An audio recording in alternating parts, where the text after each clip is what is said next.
Welcome to the new sound of online radio. Welcome to the sound of Universal Broadcasting Network. 'Cause you make me feel like I've been locked out of heaven. A mix of today's hits and hard-to-find favorites, combined with the most entertaining and intriguing talk anywhere. This is your sound. This is the sound of Universal Broadcasting Network at UBNradio.com.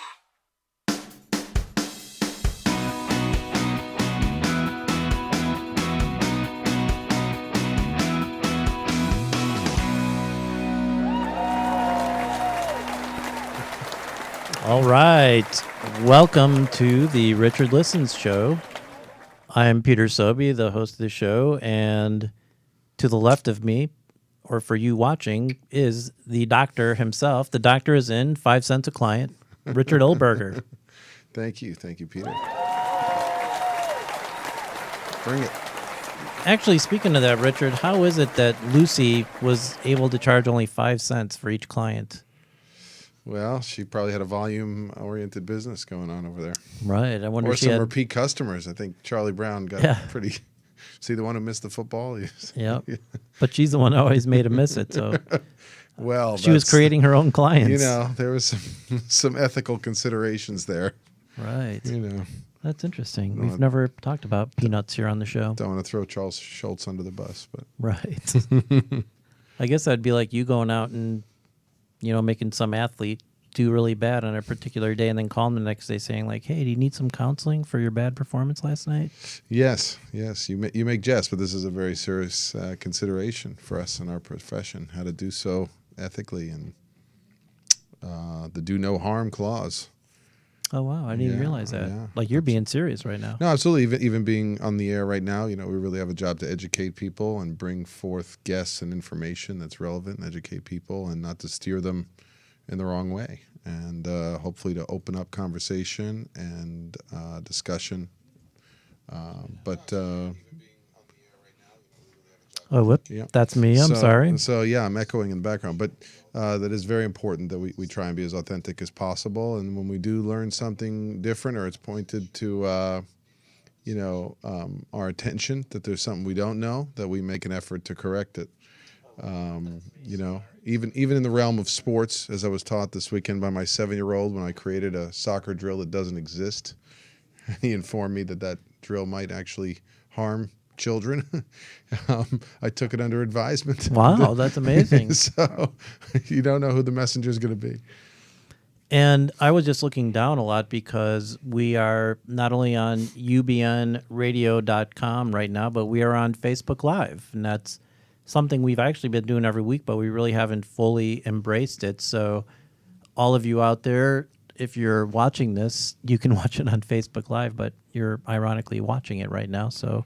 But please share the link with your friends and stuff because we really want to spread the show around and share the show. Grow it. All you got to do is hit that little share button and it'll spread to your friends. And, you know, I know that people wonder why we do the show and, you know, they talk about, you know, egos and all this, but we've talked about this on almost all the shows in the introduction. And the reason why I was always really attracted to work with you and to do the show with you is the fact that you've been practicing psychology now since 2003 and you got to a point where you're like, hey, you know, I want to share a lot of this information that I have and I want to help people, and this show is a great way to do it. Yeah, it's very exciting, and I was sharing with our guest earlier how when you invited me 2 years ago for initial to be a guest on a show here with you for a different co-host, what an experience it was to finally talk about merging worlds of psychology, and it just gave me such excitement, especially the feedback we get from people who have questions later on who outreach and to see their excitement. So this is a great forum to bring on guests who are doing exciting things in the realms of sports, performance, education, and to bring this information that I've been privileged to get from them personally and bring it out there, exponentially. Yeah, that's a great thing. And also, if you are watching on Facebook Live, you know, feel free to give us a like or love or leave a comment. And if we're looking down at our phones, we'll say your name, and you'll get your 10 minutes of fame here on the Richard Listens live show. How exciting! So before we get into the topics and our guests and all that sort of stuff too, being that we are predominantly we're psychology based, but we lean heavily towards sports psychology and sports and stuff like that. I'll just mention really quick that, as you can see, I'm wearing a Los Angeles Rams skull cap, and I've gotten a lot of shit from my friends about it because I thought you were just trying to, piss me off or create a rivalry with the Giants. Yeah, well, I'm a diehard Bears fan, so that's where I'm getting most of it from, because they're like, hey, like, what's up with this? And it's like, well, I've lived in Los Angeles for 25 years now, and it's like, I'm so happy that we have a football team, and they won on Sunday, and right now my Bears are losing like 22-7 on Monday Night Football. It's crazy, but I'm excited that we have a football team in Los Angeles. And even though you're a New York Giants fan, congratulations on your last-minute victory. But thank you.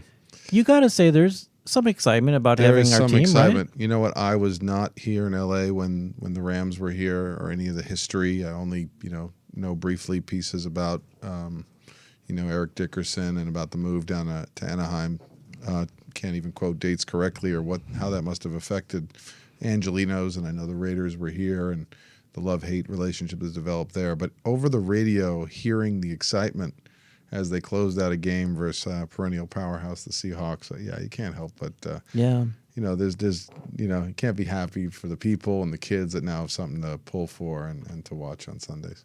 Absolutely. And Rachel Zayden just joined our live cast. Welcome, Rachel. She has a children's book out right now.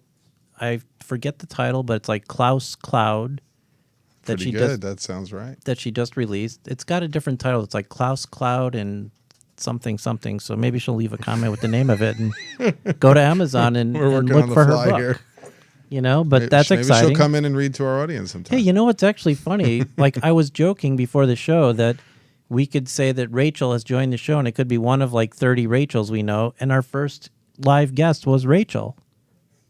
That's kind of wild. Yeah. But maybe not, because there's so many Rachels.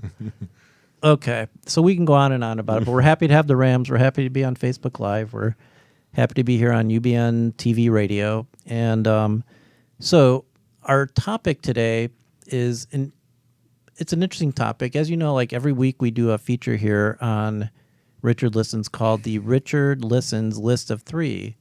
And we will, kind of like we'll create a topic and we'll list 3 or sometimes maybe 4 things under that topic and discuss it and how it affects lives and psychology and all of that. It's often been 4. It has often been 4. We lose count, so we should. Right. Tonight it's 3 though. But tonight it is Richard Listens List of 3, and the list of 3 tonight is actually going to be our topics. Usually we have one show topic, but tonight it's 3, but they all meld together beautifully, and that will kind of transition us into our guest as well. But the 3 topics are, for the Richard Listens List of 3 this week, number 1 is Richard's journey.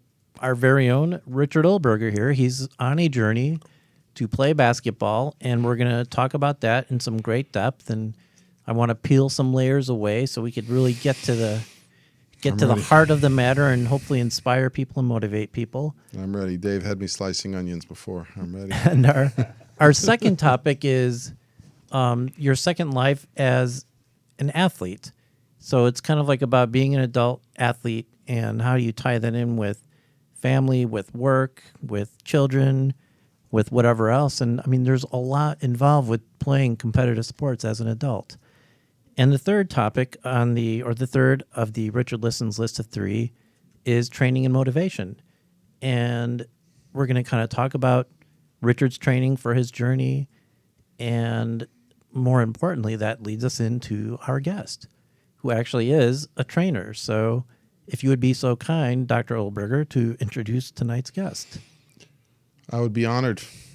Our guest tonight is Mr. David Bannick, who is, I don't want to overlook his acting career, but I've come to know him, as a very unassuming, humble man, but who happens to be an accomplished soccer goalie who's competed on the highest of levels and, as he's even walked me through recently. Been a training camp with the LA Galaxy.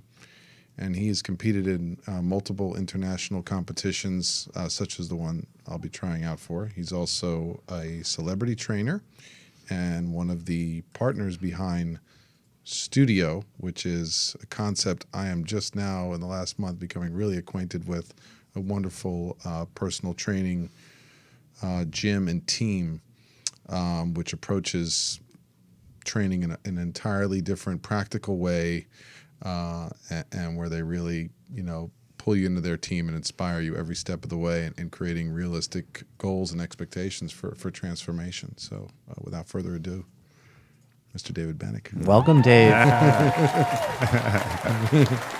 And Thank you. can How'd I do? How'd I Thank do? you, guys. and on the feed here you've been seeing some pictures of Dave and his working out, and you actually can't see it, Dave, but we've been showing some pictures of your studio, some pictures in action beautiful. on the soccer field and with some of your celebrity clients.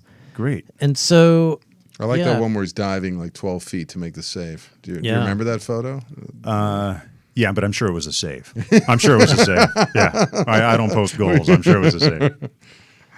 So Dave, welcome to Richard Listens. Hey, thanks for having me, guys. Thank you. And let's just first of all give the audience a little bit about your background. I mean, obviously, it's really fascinating because we've talked in the past about transitioning from professional sports into a new career and stuff like that, and you've done that.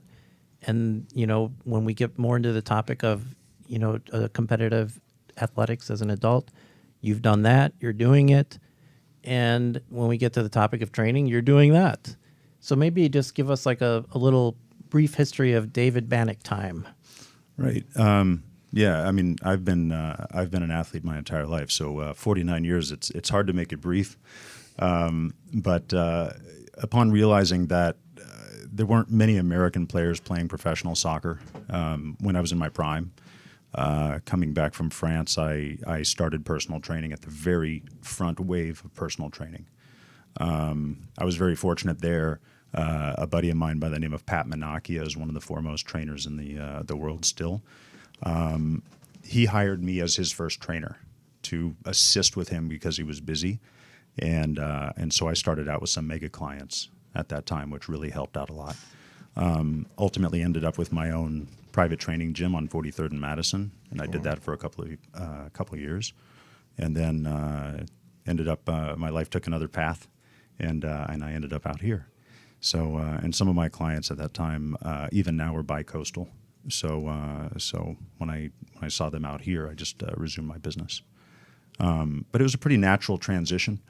I came out and I was looking for a sport, and I was living in New York City, and so I started bodybuilding, and I got into the gym, and as a way of kind of getting out that athletic need that I grew up with, and one thing led to another. So it's just kind of an extension of what I've always done. So you started training from experience, like you didn't necessarily need to go to school for it, or? Well, no, I did. I ended up going back to study, before I started training other people, of course.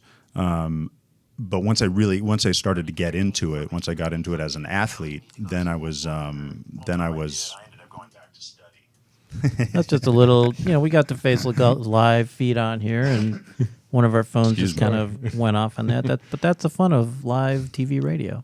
Yeah, I went back to absolutely. I went back to study, and to be better prepared for my clients, and did, and had an opportunity to work with, Madonna and Lenny Kravitz and a whole bunch of supermodels at that time. So it was a very exciting time for me, for sure. Wow, that is exciting. And tell us a little bit too about you played professional soccer. I did. I'm what I call the working class pro. So again, at the time, and I told my mom this at one point. And I said, when she asked what I was going to do when I grew up, I said I'm going to play professional soccer, and she said, "There's not a professional league in the United States. The NASL had collapsed. So where are you going to play?" And I was part of a youth system that allowed me to travel a bit. So went to Mexico to play, and Canada to play, and Texas to play, places like this. But at any rate, she goes, "Well, if you don't get a chance to play pro, what's going to be your fallback?" I said, "I'll be an actor." That was my fallback. So I did have a chance to play, and I've even until recent years have scrapped around in the lower level pros. In the inaugural season of the MLS, I was put into the player pool through the LA Galaxy, and then again in the 2008 and 9 season when Bruce Arena first came to the LA Galaxy. Wow. I was invited to try out, and Wow. so and I was old and I lied about my age. And so, too old at that point to enter the MLS as a rookie, that's for sure. But I decided to go, and I was sharing this story. Yeah, I've shared this story many times, but I decided that I would go and just see how well I could do and how far I can make it. There were about 35 goalkeepers invited from all over the place, and about 200 players in total. And I ended up with an overall player ranking of number 1. Oh my So gosh. I did okay, but they didn't sign me. That is And, pretty good, though, as not far as bad. testing yourself and seeing how far you can go. Now, in fairness, I wasn't the only number 1. That's just the highest player ranking that you can get, but I was the last goalkeeper standing, that's for sure. Wow, that's Yeah, So amazing. it was fun, yeah. I'm still waiting for their call. Right. And you're what, 25, 26? So, Yeah, exactly. you're- I'm still right in my prime. You still got good rookie status. Thanks, Peter. Well, that's amazing. So that's kind of Dave's story. And now we're going to kind of transition into our list of 3. And the first part of that list is going to be Richard's journey, our very own Richard Oelberger. So Yes. Richard is an adult and he's a grown up. And At least on the outside. Yeah. he's, Exactly. he's got a family, he's got his own profession. And, you had an itch for competitive sports. So tell us a little bit about that journey for you, but then we're going to get into what you're in the middle of right now. Yeah, well, I mean, so much of I've been able to share recently on blog posts and things like that. So much of my identity and so much of the kids that I work with now, I see the identity formation, the personalities that come out through sports, the skills that they can learn, the lessons. And so I have this, kind of parallel process that goes on. And ever since I was able to be a camp counselor starting in my early teens and through college, I created such an identity and purpose that literally was found on the basketball court.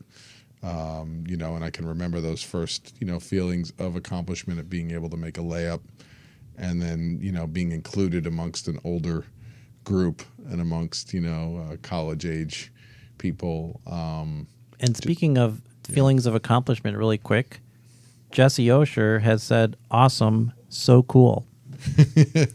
Thank you, Jesse. Wow, Thanks, that's Jesse. Jesse is a big time filmmaker and Yeah. personality. So Anyway, but I just wanted to interject that Thank because you. that's the goodness of checking in on our show. I might interrupt Richard and say, "Hey, someone said." I love it. Awesome. I feel the love. I Yes. feel it. I feel it. So anyway, so yes, so Yeah. you So anyway, one of amazing life experiences, which I was able to share with a dear friend of mine who's actually in town. Excited to see him tomorrow if he's listening. Mr. Jason Stein and his kind mother Sandy, who drove us from Long Island, New York to Bronx Riverdale to try out at the age of 16 for their basketball team. And the amazing experience I had that was very different qualitatively from my high school basketball team or any other youth league. This idea of meeting kids and then going to at that point it was to Baltimore, Maryland to play and meet people from all over the world. The idea of kind of a junior Olympics, the sportsmanship, the games, the meeting people of different parts of the country at that age, even the bravado or different ways kids styled their hair. And, even within the ego, there's a certain bonding that goes on about everybody being willing to compete. In the end of the day, to be good sports, there can only be one winner. And to get to know people and have that same love, that same passion. So friendship, sport, development have been closely tied together. Now, you mentioned, it's been very challenging. This has been a great, tremendous year of rebirth, with this show included, coming out of the county work system, crisis response system, how many people out there are working 2-3 jobs and sleeping, less than 5 hours. So I really feel for the people out there, and that journey and recognizing that was not working well for me, and there was tremendous effects on my athletic career. Some of the people who played last with me in the local rec leagues were quite used to me being, the mobility went down, the speed went down, reaction time, and they knew my lifestyle. So, And speaking of that, Todd Pollock says, best 3-on-3 baller ever talking right now. no, he was much better. I just set the picks and rebound. But Todd Pollock and I actually did play Billy Donovan at University of Florida in 3-on-3, and I wish we'd won that third game, or we'd be on flights to every one of those games. So, Yep. Come on, Todd, one more 3-pointer. Where was it? But we're talking about it today. So Todd and his brothers were great training partners. Maybe raise your mic up a little bit there. Yeah, thank you. Yeah, totally. I don't want you leaning down into it. Yeah, so where should we go with the current opportunity and how it parallels all that? Yeah, let's talk about now, like what you are doing right now. Like you said you found yourself. Yeah, so this is, just being open to the people who are doing healthy things, who are out there helping kids, even little things like I started to coach youth soccer, even though I have no idea, no training, just wanting to meet people. And every guest that's come on this show who's doing something out there has helped me access in a deeper way or different way potential that I could gain. And, David is a prime example because I had no idea he was an athlete.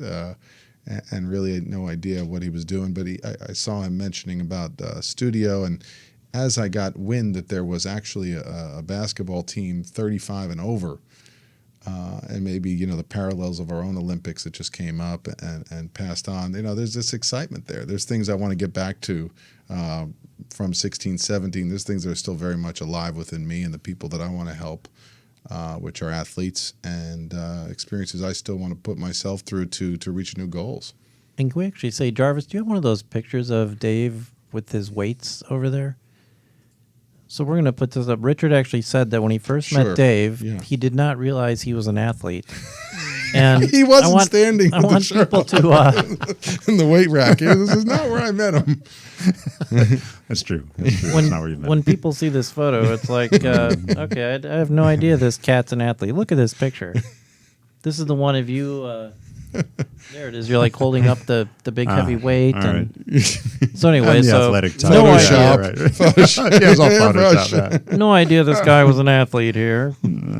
Which, by the way, we didn't mention in your whole intro and stuff like that, and we'll get to it at the end, but you have a gym here in Los Angeles. Yeah, I do. I have some partners, and the gym is called Studeo. That's Studeo. Like on your shirt right Like on there. my shirt. Right. And what's behind the spelling of it? And Studeo, well, my partners are Canadian. That's the short answer.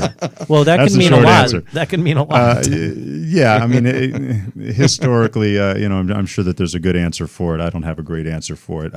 So I'm going to perhaps pitch changing the pronunciation from studio to Studeo, since we've done that with Rodeo Drive. So, Exactly. and we're in the Beverly Hills area. But we recently opened up a facility called Studeo, 10,000 square feet at San Vicente and near Crescent Heights.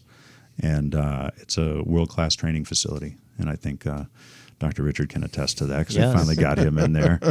And we will get more into that when we get to the training and motivation. Great, but sure. I wanted to make sure we got that in. So Thank now you. we're back to Richard's journey, Yeah. which is still like Yes. our first in a list of Richard's list of 3. Yes. So it has brought you to this point, to this day and time. You are training for what?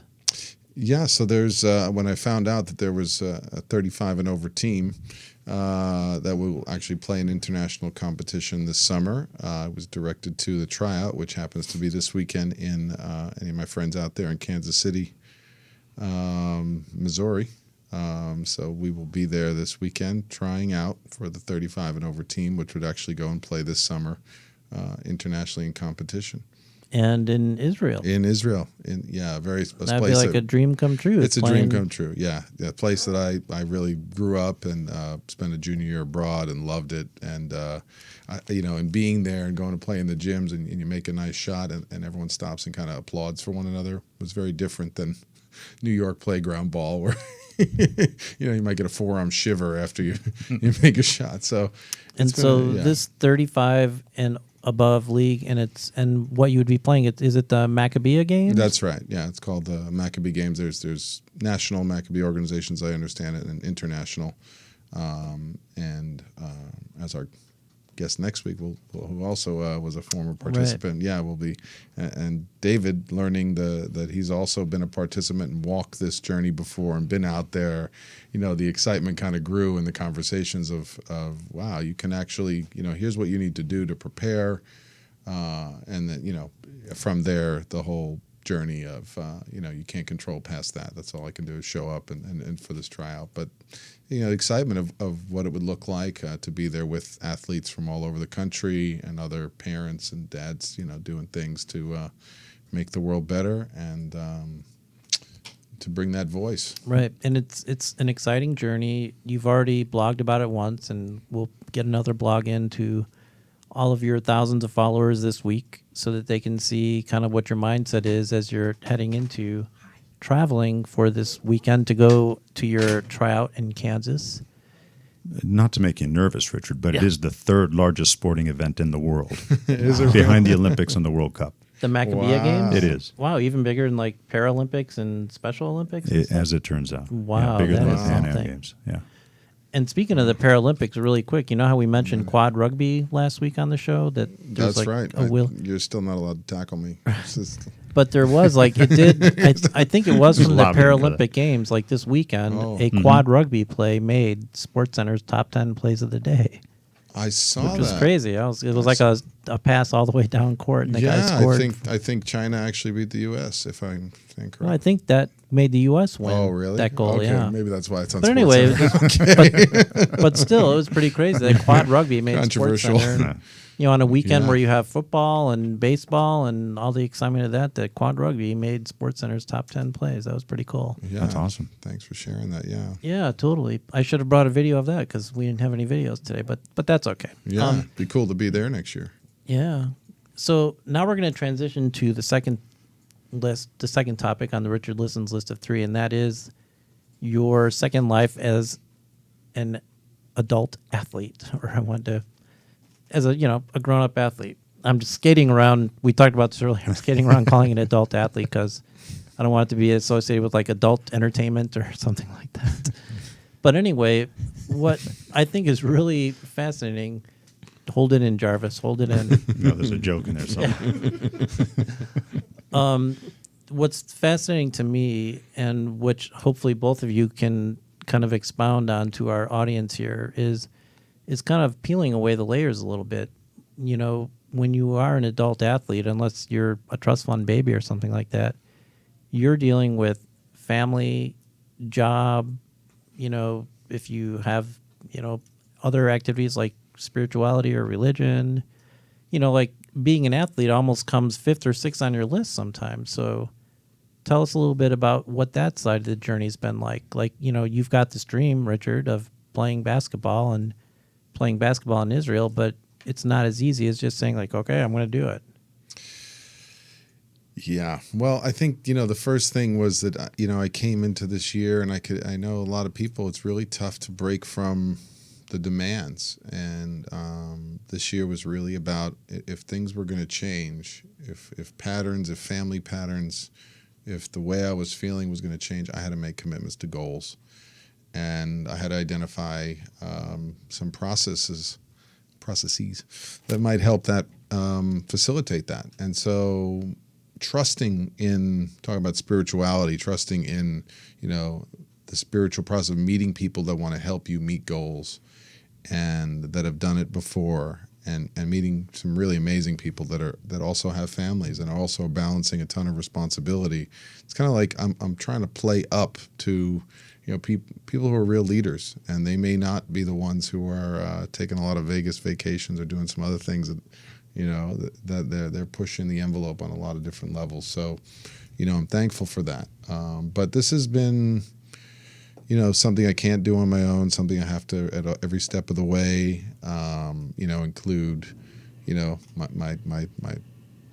my clients know my structure of my schedule. My wife has been very supportive in structuring this, and it's got to be really clear, and tremendous learning that's gone into things that I'm not doing, learning about nutrition, learning about better balance, things that seem really simplistic, but pushing my comfort zone in a lot of different ways to cut out and identify things that aren't necessary, and other ways to make getting fitness into your life in a fun way, in a family-oriented way. So maybe I couldn't be out there all day on a bike trail for 20 miles, but I could be out there, taking a family hike or kicking the ball around. So that's made it much more of an integrative process. And we're seeing some photos right now of you shooting some hoops in your backyard, I'm assuming, or your driveway. Were those pictures taken? That's right. So Gotta have the backyard hoop. You don't even need like a fancy gym or anything. It's like you just put up a hoop in the backyard and get your shots in. And that's where all the greats start. How's your outside shot looking, Richard? I got to be careful what I say, but if we'll tie in the studio trainers if we're at that stage yet, if we're allowed. But it's good to have people that say, listen, you got 30 minutes, go home and make 75 shots. So wow. So we'll give a shout out to Garrison Reese for Garrison.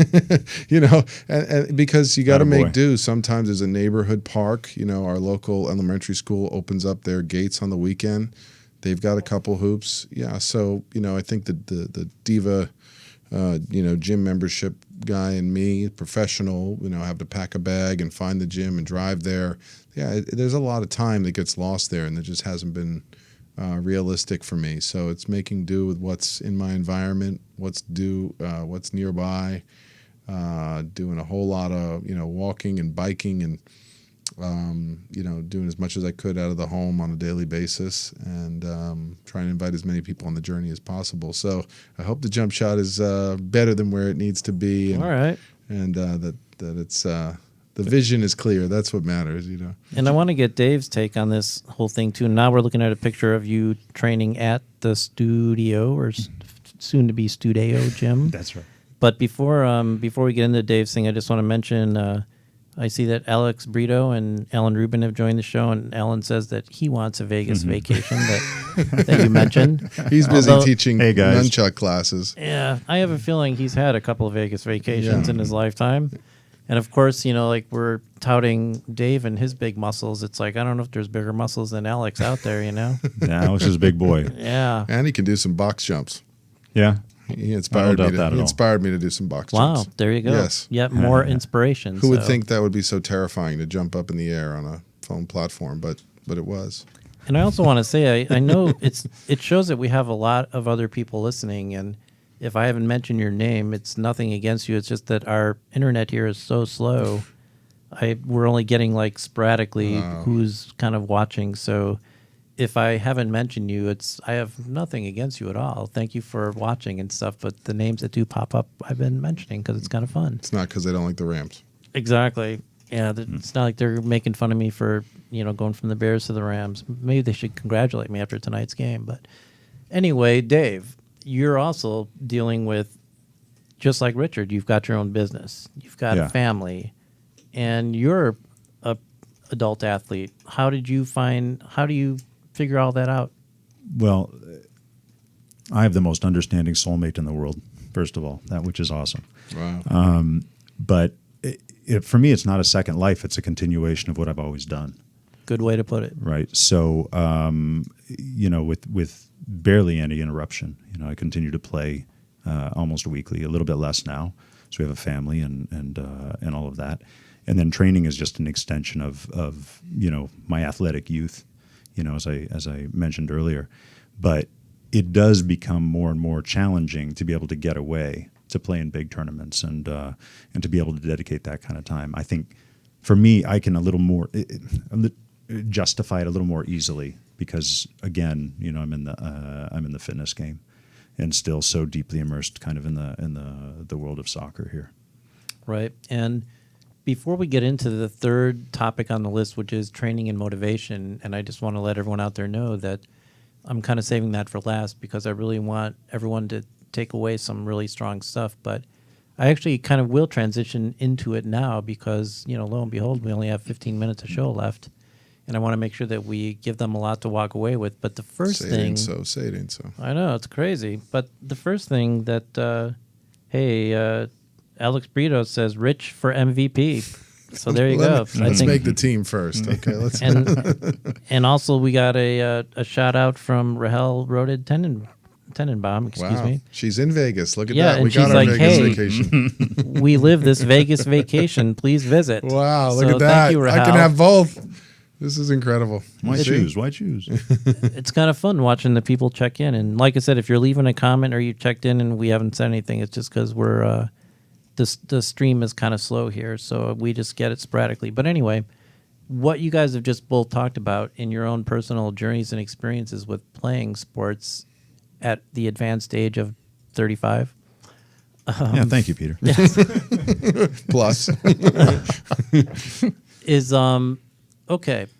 I'm a guy out there in the world, even if you're in your 20s or whatever, and like you started your life, you started a family, you're working, whether it's your own business or, you're punching the time clock, and you played sports in high school or community college, or just even you just played pickup games all your life, and you want to get involved in, it sounds like they're listening to you guys and they're saying, wow, this sounds good. I'd love to get into some basketball or soccer or baseball or softball, but there's no way I can make time for it in my life with the family, with the work and stuff like that.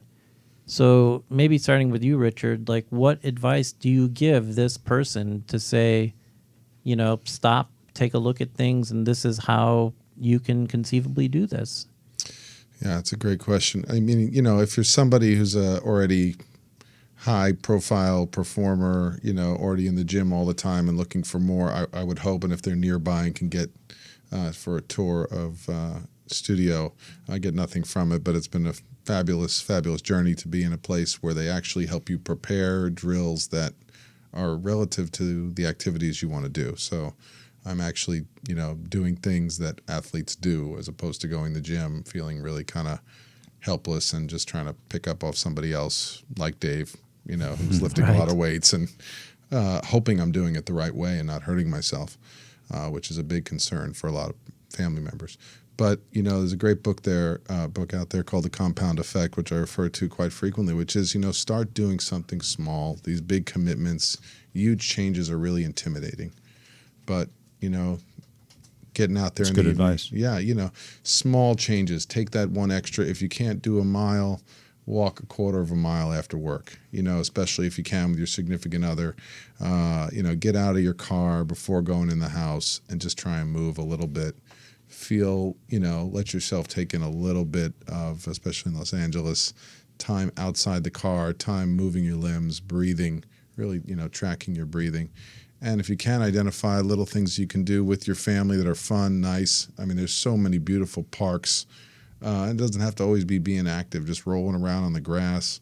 If you have a family pet, and exploring, there's so many beautiful places to walk around and just be in movement together and be at play. It's great to be watching kids at play and other kids at play and people interacting. It's really good for your own nervous system emotionally. And if you want, if there's something you're interested in picking up, if it's biking, if it's, cooking, whatever it is that gets you active and learning something, you can start with a book or a class or finding someone. Now with the internet, there's people out there teaching a lot of classes, but if you have the privilege, there's usually someone that has some information. So a little bit of humility and overcoming that initial fear. There's usually someone out there who's happy to show you, so to speak, how to ride the bike, how to do something new. That is a good point, that sometimes all you need to do is reach out and you'd be surprised. Or have a buddy. At who is in your network already that can help you out. And I'm no psychologist or anything like that, but isn't there also, especially in today's day and age of internet and information, there's probably a lot of merit in, say, like, I want to play soccer or something like that, like in setting, like actually researching what your goal is. Like you found out about these Maccabee games, and so you kind of backtrack some time. You're like, okay, tryouts are in, September. This is what I need to do. So do you find merit in that, like actually figuring out what that goal is that you're searching for, and not just like, well, I want to play soccer one day, I don't know where, but I'm going to start walking today. Well, it can. Some people it is, hey, I'd like to kick a ball. Is there an adult, rec league going on? Can I join a league? And they usually will sign up people as a free agent. They'll add you as a team. There are less competitive leagues where, and you can get access to a lot of information out there on what are their proper stretches, things of that nature. But there's ways to combine the social element of it, even if it, like David mentioned, once a week, sometime where you're out of your workplace, out of your family. And the idea is, the selling point is that this is adding to who you are as a human being and as a family person. That this idea of kind of always being together, in some ways, we're not caring for ourselves, and that model for our children, for our families, is really, really important. Yeah, it can help you become a better version of yourself. It really can. Yeah, and I definitely want to get your take on this, Dave. And as we transition to you, Dave, Alex Brito wants to know when he's getting an invite to Studio with a couple of muscles emojis. Oh, anytime, Alex. I'd love to have you come by anytime. You too, Alan. And also, right here, Dave, Rob Bunnell says, "Hey, Dave, nice bulge." That's my brother. So he's Thanks, bud. Enjoying your muscularness and muscle bulges. Yeah, I appreciate that. So and also Rahel in Vegas is recommending don't take the elevator or escalator, just walk up or down the stairs. Yeah, that's fabulous. Always something. Yeah. It's fabulous, and I found the more active I am, the more that little lazy, thing that goes on in my brain to hit the button. It's just like, feels really good to walk down the stairs. It's like it just. Yeah, you're describing just creating a more active lifestyle for yourself and for your family, and that's the single best thing that you can do. It's just walk a little bit more. You got to start somewhere. I've had hundreds of people saying, "Well, you're just walking around the block, just walking my dog." It's like, well, how much have you done in the last 15 years? Nothing. Well, that's a lot point. then. That's a great point. Yeah. That's a great point, because even tracking, and tracking it. Sometimes you want to know, like these great the Fitbits and different things like that. Not that you need to rush out and buy a gadget, but it helps people become more conscious. Even coming in the county in Skid Row, we'd look down and be like, "You didn't leave the building, but you walked 4 miles." Sometimes for someone who's stuck to a desk all day and on environments that aren't so pleasing to walk around. I mean, we're privileged to be here in California, but if someone is in other areas, they're looking for creative ways to get moving inside buildings, inside the cold, right? So, and I love it. I'm glad you mentioned the Tenenbaums twice today. They had a recent move. It can be really hard transitions, and I've seen them, doing great things, finding outdoor places to be with their kids, to go around and play and walk, even with the stroller. I mean, there are, setting your goals as a family and being supportive of one another, of just breaking from whatever obstacle there is and challenge. I'm really amazed at, all the people that are listening, that are mothers that are chasing around 2-3 kids, and there is a way to start from where you're at. Yeah, and we're getting a reminder here on our Facebook feed. First of all, also I see that Hilda Ritchie joined, and I'm sure she's my birth mother, Christine Violet's partner. So I think they're both watching, and Christine's sister, Diane. So welcome. Hello. Welcome. And Robert Glassenberg has checked in. He said good stuff, but he also gives us an interesting reminder. Earlier, we had coffee and I was eating a donut, and I felt really guilty eating a donut in front of Dave. As you should. Yes. And Robert Glassenberg gives us an interesting reminder. He says, as Sarah Blake at Johns Hopkins School of Public Health reminds us, a single bottle of Coke would require the average person to jog for 50 minutes. Wow. But I guess we're talking about, in health and fitness, like, you might have that one random bottle of Coke. I mean, Lord knows I'm going to probably have to push about 6 miles to work off that donut. But if a bottle of Coke requires 50 minutes of jogging, but, that kind of ties into the health. But yeah. Dave, you come across, you train people, you have some celebrity clients. Mm-hmm. What is it's interesting to hear Richard from like a psychologist viewpoint. What is it from your side as like a trainer? What is your advice to that person who's overwhelmed with work and family but wants to get out there? What motivation do you give them? Well, Richard touched on it. It's like you don't, just show up one day and say, hey, I'm going to lift all these weights or I want to run a marathon tomorrow. You have to start somewhere. So start with attainable goals. That's one piece. Just, say, okay, well, today I walked around the block one time. Tomorrow I'm going to do it twice. By the end of the month, I'm going to do it 10 times, or I'll be able to walk a mile, starting on the most basic level. That goes a long way, both mentally and physically, right? Because you get to go out, you get to see things, see people. Yeah. And that's just a really good start. So if somebody wants to improve their physical and their emotional well-being, they have to do just a little bit more than what they're doing right now, and they'll improve just a little bit. You want to improve a lot. Richard's like, I want to improve myself a lot, and in order to accomplish what he's about to set out to do, he has to work harder to do it. And so and Richard, you were training pretty well on your own, right? You were doing some pretty good work on your own, and I know that. You posted some stuff, right? Yeah. You shared some stuff with me that you were doing in your background from your history, but you think you need to take it to another level. Right. Yeah, exactly. That's so that we're talking at different extremes. This is specific preparation for what I loved about it is nobody shamed me in this last year. Nobody told me specifically stop eating pizza and donuts. Naturally, I've cut them down to an occasion because it doesn't fit with my goals. And that's really what it should be for people is like, right, as you're becoming more active and more health conscious, and great friends and mentors point out, healthier alternatives all the time. And regularly I'm learning more mistakes or lack of knowledge that I have or, better choices that are out there. So, it's a continuous journey.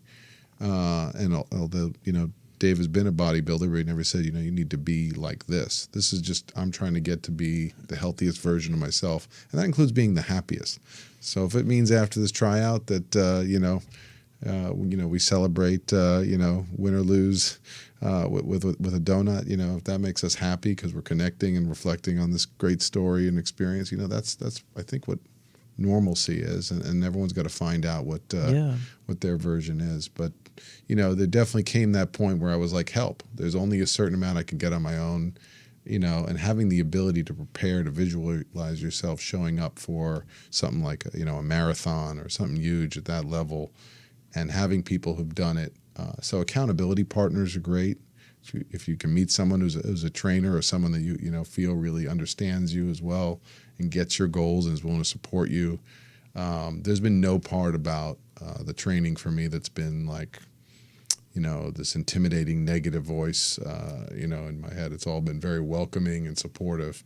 And, that's what I would need as a working professional or dad. We certainly don't need more work and more pressure outside of the demands of life as is. Yeah, and I love the concept. You're always talking about this every time we do a show, Richard, really like reaching out to your peer group, reaching out to people, the community aspect of getting involved in activities.